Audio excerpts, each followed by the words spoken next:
राजा बृहद्रथ मगध के राजा थे। वह एक शक्तिशाली और न्यायप्रिय राजा थे, लेकिन उनका दिल बहुत दुखी रहता था।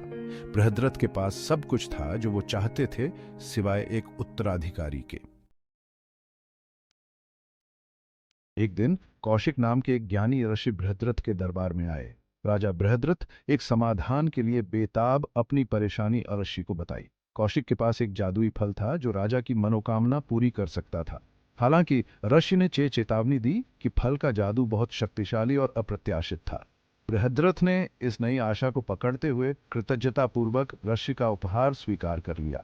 हालांकि बड़ी रानी ने फल अपनी बहन के साथ बांट लिया और दोनों रानियां गर्भवती हो गईं। इस अजीबोगरीब जन्म की खबर जंगल की आग की तरह फैल गई और राज्य के कोने कोने तक पहुंच गई। लोग धीमी आवाज में फुसफुसा रहे थे। उनकी आवाजें डर और अनिश्चितता से कांप रही थीं। डर और अंधविश्वास ने उनकी आंखों पर छा गया जब वे इस अशुभ घटना के बारे में अनुमान लगा रहे थे। इसी अफरा तफरी के बीच जरा नाम की एक राक्षसी महल में पहुंची। उसकी उपस्थिति ने शाही मैदान पर एक काला साया कर दिया। जरा ने जब बच्चों के दो आधे हिस्सों को देखा तो उसे एक अजीब सा मजा आया और उसकी क्रूर मुस्कान और चौड़ी हो गई। उसकी आंखों में शरारत भरी चमक के साथ वो रोते हुए आधे आधे बच्चों के पास पहुंची। उसके कदम धीमे और सोचे समझे थे। उसने दोनों हिस्सों को उठाया। उसका स्पर्श आश्चर्यजनक रूप से कोमल था, लगभग नर्म, मानो वो उन नाजुक जिंदगियों का मजाक उड़ा रही हो।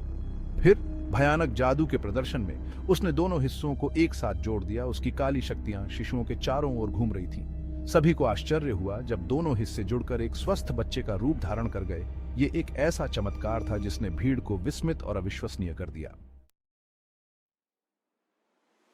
जरासंध नाम का यह बच्चा बड़ा होकर एक शक्तिशाली और दुर्जय योद्धा बना। वो बहुत ताकतवर था, जो जरा के काले जादू का नतीजा था। जैसे जैसे जरासंध बड़ा होता गया, उसे अपने असामान्य जन्म और उसमें जरा की भूमिका के बारे में पता चला। उसने जरा की सेवा करने और उसका कर्ज चुकाने की कसम खाई। जरासंध अपनी अपार शक्ति और रणनीतिक दिमाग के साथ जल्दी ही सत्ता में आ गया। वो मगध का शासक बना और विजय और गठबंधनों के माध्यम से अपने राज्य का विस्तार किया। जरासंध की कृष्ण के प्रति नफरत तब और बराच गई जब कृष्ण द्वारा समर्थित पांडवों ने उनके करीबी दोस्त शिशुपाल की हत्या कर दी। इस घटना ने न केवल जरासंध का दिल तोड़ दिया, बल्कि बदला लेने की एक ऐसी चाहत भी पैदा कर दी जो उसके हर विचार को जकड़े हुए थी।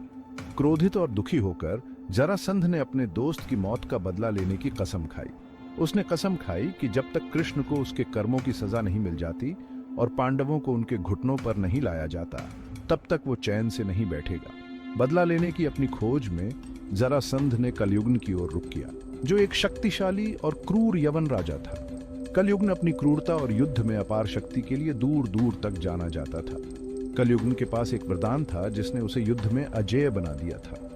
यह वरदान उसे देवताओं द्वारा दिया गया था, जो उसे युद्ध के मैदान पर लगभग अजेय शक्ति बनाता था। जरासंध और कलयुगन ने मिलकर कृष्ण और पांडवों के लिए एक भयानक खतरा पैदा कर दिया। उनकी संयुक्त शक्ति और रणनीतिक कौशल ने उन्हें एक खतरनाक जोड़ी बना दिया। उन्होंने कृष्ण को जाल में फंसाने और आखिरकार उनकी जान लेने के लिए एक चालाक योजना बनाई। उनकी रणनीति बहुत ही सूक्ष्म थी, जिसमें गलती की कोई गुंजाइश नहीं थी, क्योंकि वे अपने दिव्य विरोधी को मात देना और पराजित करना चाहते थे। कृष्ण जरासंध और कलयुगन की योजनाओं से वाकिफ थे और उन्होंने उनकी रणनीति का इस्तेमाल अपने फायदे के लिए करने का फैसला किया। वो जानते थे कि उनका सामना करना एक खतरनाक कोशिश होगी, इसलिए उन्होंने उन्हें मात देने के लिए एक चालाक योजना बनाई। वो जानते थे कि वो कलयुगन को सीधे टकराव में नहीं हरा सकते। कलयुगन एक दुर्जय योद्धा था और कृष्ण समझते थे कि केवल बल से उसे हराना काफी नहीं होगा। कृष्ण एक चतुर रणनीतिकार होने के नाते एक योजना बनाई। उन्होंने अपने विरोधी पर पलटवार करने के लिए अपनी बुद्धिमत्ता और चालाकी का इस्तेमाल करने का फैसला किया। वो कलयुगन को अपने पीछे पीछे भगाते रहे, बस थोड़ी ही दूरी पर। कृष्ण की फुर्ती और गति ने उन्हें आगे रखा, जिससे कलयुगन हताश हो गया और जंगल में आगे की ओर खींचता चला गया। पीछा करते करते वो एक गुफा में पहुंच गए, जहां शक्तिशाली ऋषि मुचुकुंद गहरी नींद में सो रहे थे। कृष्ण जानते थे कि इस गुफा में उनकी जीत की कुंजी है। मुचुकुंद को एक वरदान मिला था कि जो कोई भी उन्हें जगाने की हिम्मत करेगा, वो तुरंत जलकर राख हो जाएगा। कृष्ण की योजना इस वरदान का अपने फायदे के लिए इस्तेमाल करने की थी, ये सुनिश्चित करते हुए कि कलयुग का अंत हो जाए बिना कृष्ण को हथियार उठाए। कृष्ण एक चालाक चाल में चुपके से गुफा में घुस गए। उनके पीछे पीछे कलयुगन भी। अंधेरे में एक सोते हुए व्यक्ति को देखकर कलयुगन ने मुचुकुंद को कृष्ण समझ लिया। क्रोधित होकर कलयुगन ने सो रहे मुचुकुंद को लात मारी और चिल्लाया, जागो कृष्ण, तुम्हारा अंत आ गया है। मुचुकुंद अचानक जाग गए। उन्होंने अपनी आंखें खोली और कलयुग जलकर राख हो गया। कृष्ण बाहर आए और मुचुकुंद को उनकी अनजाने में मदद के लिए धन्यवाद दिया। कलयुगन की मौत की खबर जरासंध तक पहुंची, जिससे वो क्रोध और निराशा से भर गया। Thanks for watching. If you enjoyed the video, don't forget to like, comment, and share with your friends.